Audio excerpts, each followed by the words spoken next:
man's identity, but I was stumped. He wasn't a director, although he could have been a producer. But why meet up outside New York City when Palm Springs was only a few hours away from Crawford's home in Brentwood? I turned to A Portrait of Joan, Crawford's autobiography, published in 1962. I didn't expect much, but I found something dating to shortly after her divorce from Franchot Tone in April 1939. In New York, I had met a marvelously mature man, one of the best people I've ever known. This man must be nameless because he was never able to get a divorce. He is a business executive, and I respect him thoroughly. Again, I had to settle for a long and lovely friendship. He taught me to hunt and fish. We used to go on these expeditions with a whole group of men. The first time, I'm sure, their reaction was, "Oh no, not a dame tagging along." Carried my own gun and my own camera, waded through streams in the vanguard, and at noon, when we'd camp, I'd help fix lunch and surprise them with all sorts of snacks packed away in my knapsack, just in case they didn't catch any fish. This friend introduced me to politics, to banking, big business, and public affairs. He says I taught him to be brave, to stand up for what he thought was right, to be considerate of other human beings, especially those with whom he was working, and to be generous and giving of himself. I didn't teach him. Those were his instincts. He merely needed someone gently to remind him. That told us some of what the film had already told us, but it didn't offer any hints about Charles's last name.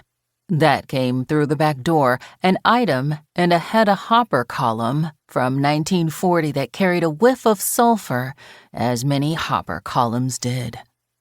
Hopper included the name of Charles McCabe in the cast list of an upcoming Crawford movie. Charles McCabe? Who the hell was Charles McCabe? There were no actors in Hollywood with that name. Perhaps a New York actor? Nope. A quick glance at Wikipedia, and there he was.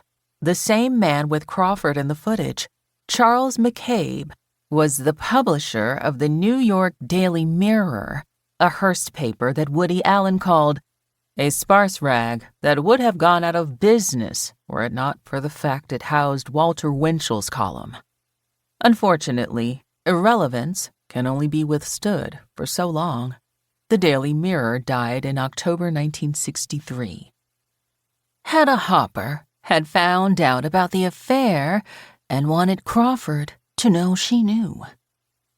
Casey Lalonde called one of McCabe's surviving sons, who told him that after their father's death in 1970, his sons had gone through his papers and found letters from Crawford that made the relationship obvious. McCabe's wife hadn't known about the affair or about any of McCabe's numerous extramarital entanglements. In any case, McCabe had never asked his wife for a divorce. McCabe's sons didn't want their mother to find out about the affair, so they burned Crawford's letters. Joan Crawford died 7 years after Charles McCabe. There were no letters from him in her papers.